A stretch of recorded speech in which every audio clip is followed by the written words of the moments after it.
বাড়িতে আমার সহকর্মী, বিশেষ করে বয়সটা গত জানুয়ারিতে তো উনি রিটায়ার করতে গেছেন। অনেকের অনুরোধে কর্তৃপক্ষের অনুমোদনে তাকে নতুন শিক্ষক না আসা পর্যন্ত সেই সত্ত্বে নিয়োজিত হয়েছিল। যেহেতু আমাদের আগামীকাল 4 জন শিক্ষক এবং একজন কম্পিউটার অপারেটর যোগদান করবেন।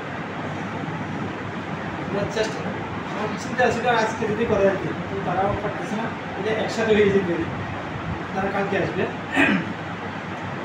আসতেছেন 5 জন, যেতেছেন 4 জন।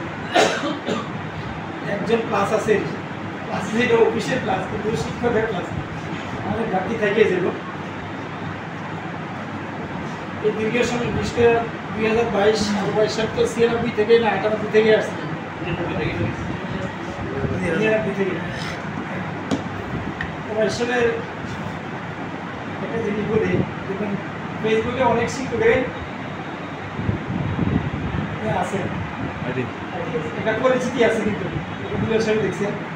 আমি খেয়াল করলাম মোবাইলের সবচেয়ে বেশি লাইক পাইছে মোবাইল, একটু খেয়াল করছে, মানে ডিফারেন্স প্রায় 100-150 ডিফারেন্স। সব ভালো মানুষ, এটা বাস্তবে এবং প্রমাণের কাছে কিছু সমস্যা থাকে।